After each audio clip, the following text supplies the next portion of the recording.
Bab 809. Hadiah dari keluarga Wilson ada di tangan Nathan. Kakek masih ada satu masalah. Kali ini Dewa Perang Kunlun telah membantu Nathan.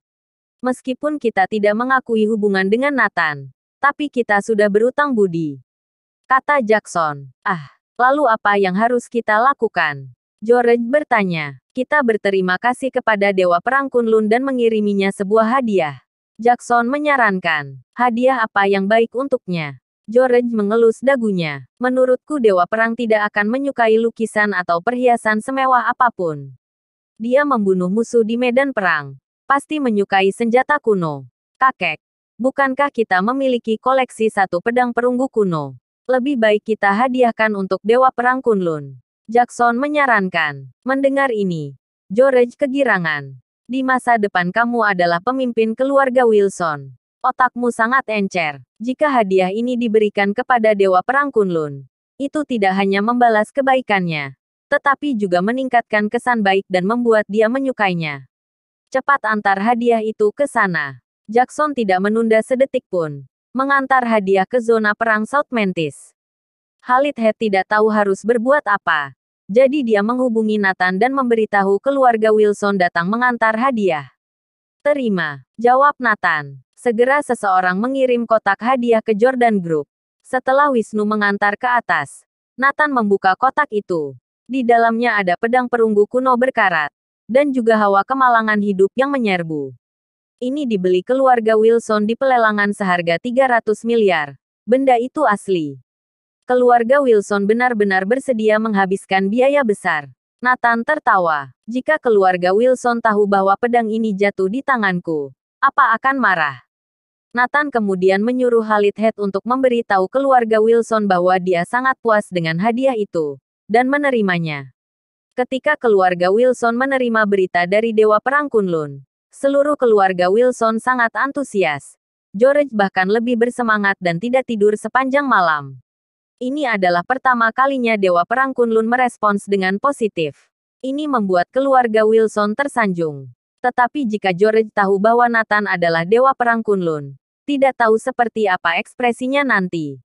Pedang perunggu kuno, yang dianggap sebagai harta oleh keluarga Wilson, dimainkan sesuka hati oleh Nathan, dan hampir digunakan untuk memotong semangka.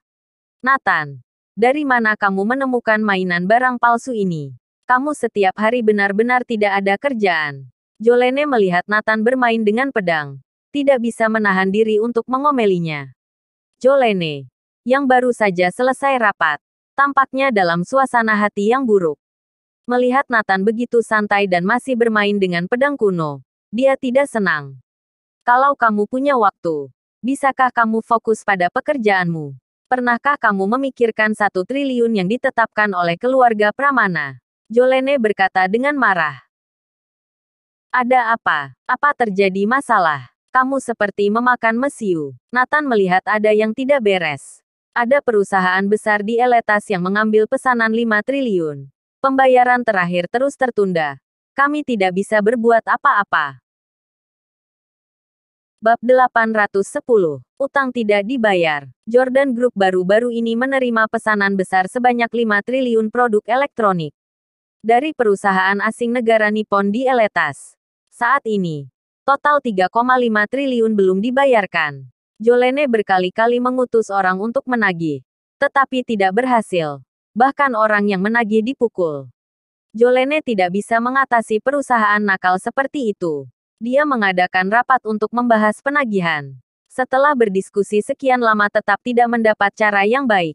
Hanya bisa terus menagih dan menunggu. Menunda terlalu lama akan mengakibatkan kerugian. Ketika Nathan mendengarnya, dia terkejut. Apa? Ada orang berani berutang pada Jordan? Kurang ajar. Nathan paling tidak menyukai orang seperti ini. Apalagi jika itu terjadi pada dirinya. Apa dia bisa bersabar? Ya. Bos perusahaan asing negara Nippon di Eletas ini sangat kasar. Bahkan memukul orang yang aku utus untuk menagih. Aku benar-benar tidak ada cara. Jolene menghela nafas dan memijit pelipisnya. Serahkan padaku. Aku akan pergi meminta uangnya.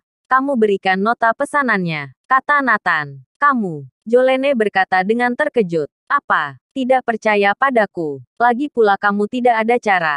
Lebih baik biar aku mencobanya. Ketika Nathan mengatakan ini, Jolene merasa itu ada benarnya. Tidak ada cara lain. Bisa mencoba cara Nathan. Dia pergi ke ruang kantornya dan menyerahkan nota pemesanan kepada Nathan. Kamu coba saja. Tapi jangan dipaksa. Hati-hati terluka. Orang-orang itu tidak mudah disinggung. Jolene tentu tidak berharap sedikit pun. Dia berpikir, jika masalahnya benar-benar tidak bisa diselesaikan, dia hanya bisa meminta bantuan Killian Day dan bos misterius itu. Meskipun jumlah pembayaran terakhir tidak kecil, Jolene merasa tidak enak untuk merepotkan kedua orang itu. Jadi mencoba menyelesaikannya sendiri. Nathan membawa nota pesanan dan berangkat ke Eletas. Berutang pada Nathan. Tentu tidak boleh. Bukankah itu mematahkan gigi harimau? Wisnu ikut aku. Nathan memanggil Wisnu dan memintanya mengemudi. Perjalanan dari South Mantis ke Eletas hanya 1,5 jam. Segera, Nathan dan Wisnu sampai di Eletas. Sinar Cahaya Group. Sebuah perusahaan asing negara Nippon. Bosnya adalah Hashira Takuro dari Nippon, yang memiliki kemampuan dan keterampilan bela diri. Dia memiliki hubungan yang dekat dengan banyak konglomerat Eletas. Mampu mendapatkan pijakan di Eletas yang sangat kompetitif menunjukkan bahwa Sinar Cahaya Group bukan perusahaan biasa. Mengandalkan kekuatan dan status mereka di Eletas, mereka tidak menganggap Jordan Group sama sekali. Terus menunda pembayaran terakhir. Mereka merasa memiliki kemampuan itu. Ketika Nathan dan Wisnu sampai di resepsionis, mereka langsung dihadang. Kalian siapa?